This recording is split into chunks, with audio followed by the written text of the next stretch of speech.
Chapter 7. Destruction of Mamasura's Pride. Om Shri Ganeshaya Namaha. Kashyapa continued the narration of the legend. Narada went to meet Mamasura. He and the other Daitya leaders performed his puja. Before Mamasura could question him, Narada said, Devas had observed Dharma as appropriate for the difficult circumstances and performed puja of Lord Ganesha. Ganesha, pleased with their worship, granted them boons. It appears that they attained siddhis as a result. O Maharaja, the Devas had pleaded that you should be killed. He had granted their wishes and Ganesha now resides with the Devas. He has sent me to discuss compromise. So, listen to my words carefully. They are for your welfare. Obstacles are power-driven. This power or authority is of three types. The first is a power that is fully capable of realizing whatever it resolves, Satya Sankalpa. The other powers are attained from other causes, Daivadhina and Varadhina. The bearer of the Satya Sankalpa is known as Brahma. Brahma is also known as Parameshwara. He is self-dependent. Human beings also wield power. There's no doubt about it. But their powers are dependent on destiny. They are also known as dependent on their destiny or Daivadhina. Your power is derived from boons. Since your authority is boon dependent or Varadhina, you are also dependent. Paradhina. There's no doubt about it. Those whose powers are dependent on others always face obstacles and difficulties. Their pride is in vain and in the end they become corrupt by the power. Jagadishwaras become deluded and thought, I am Brahma and the world exists because of me. When the Jagadishwaras became deluded thus, their powers were depleted.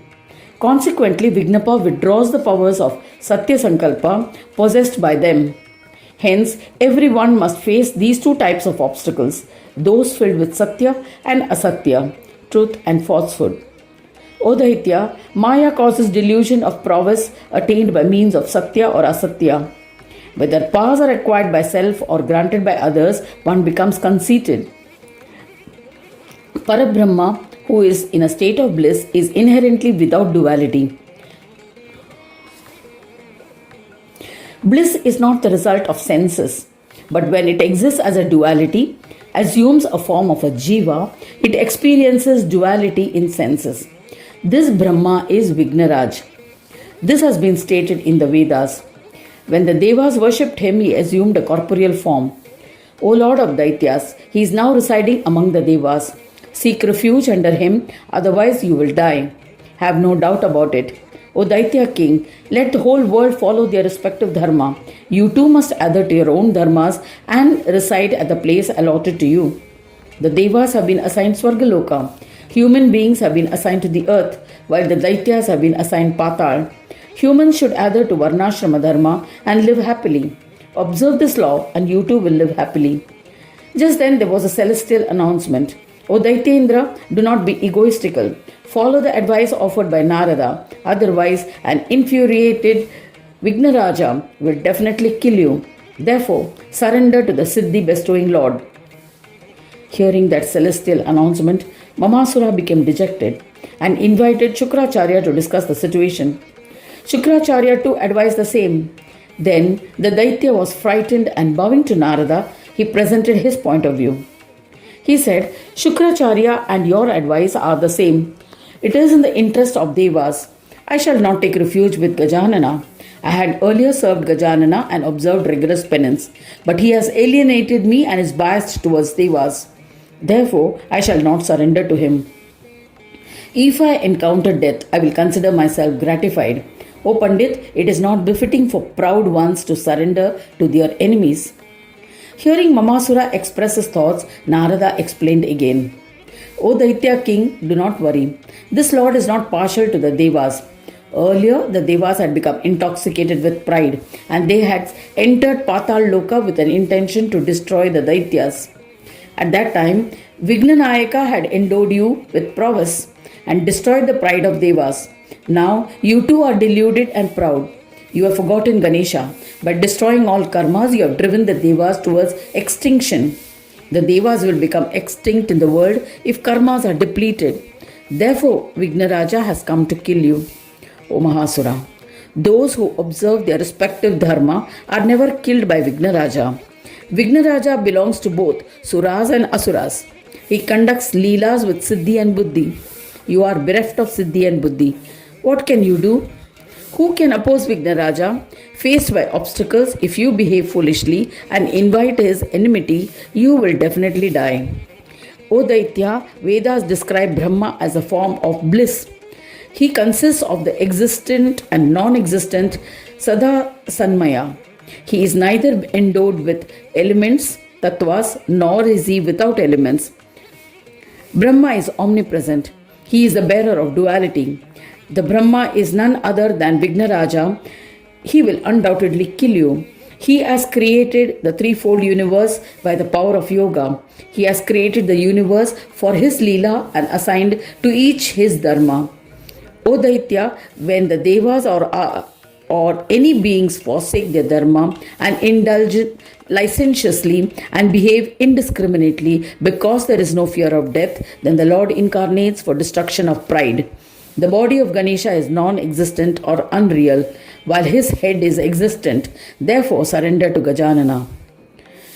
Hearing the words of Narada and the advice of Shukracharya, as well as the celestial announcements, Mamasura introspected. He thought, Ganesha who resides in Swananda is a form of the Supreme Brahma. To surrender to him is in my welfare. How can anyone survive without obstacles in this world by harboring enmity towards Vignaraja, the consort of Siddhi and Buddhi? He himself has advised the Daityas for their welfare. Mamasura became happy. He began to feel affection towards Ganesha. Mamasura said, O Kala and other chief Daityas, listen attentively to what I have to say. I shall follow the advice given by Narada, Shukracharya, and what was proclaimed by the celestial announcements. Hearing his words, Dharma and Adharma said humbly, it's not appropriate to surrender to the Lord who represents the Devas. It will be advisable to die in the battlefield fighting, as it will bestow Swarga and fame. Therefore, we must battle with Vignaraj. What harm would this Gajanana, who has assumed a corporeal form, inflict? O Father, these Devas are as deluding you using Maya. Narada is a devotee of Ganesha. Then why are you and other Daityas heeding to his words? To show respect to Narada, Shukracharya is towing his line. The celestial announcement is the creation of the Devas. It is meant to mislead you. O Father, the protector of Daityas, do not be afraid. Gajanana is endowed with attributes. We shall definitely kill Gajanana. Saying this, both the brave warriors mounted their chariots and marched forward haughtily and vehemently to kill the Devas. Mamasura objected, but they ignored him. Both Dharma and Adharma, intoxicated with pride, proceeded to kill Ganesha. At the same time, Narada went to Ganesha and recounted the events. This enraged Gajanana. Devas panicked at the thought of war. Gananayaka consoled them, saying, O wise ones, do not be afraid. I shall take care of the enemy of Mamasura. Even if Mamasura comes to fight with his unerring weapons, an enormous army, I shall kill him. This is certain. Saying this, Gajanana released the Brahmastra. It was shaped like a lotus from his grip. That lotus-shaped astra immediately invaded the Daitya army. Its aroma spread all over the earth. All those who hated Ganesha were attacked by the aroma of the lotus. Those who did not hate Ganesha were unaffected. This was astonishing. Due to the aroma of the lotus, both Dharma and Adharma succumbed. Similarly, the 5 ministers were also killed. There was an uproar in the Daitya army. The terrified Daityas fled to Patal Loka. An enraged lotus went near Mamasura. The moment he inhaled its aroma, Mamasura fell unconscious. But after some time, he regained consciousness. Thus ends the 7th chapter titled Destruction of Mamasura's Pride in the 7th Khand of the Purana Upanishad, Srimad Mudgal Puran, describing the legends of Vignaraja, dedicated to Sri Gajanana. End of chapter 7.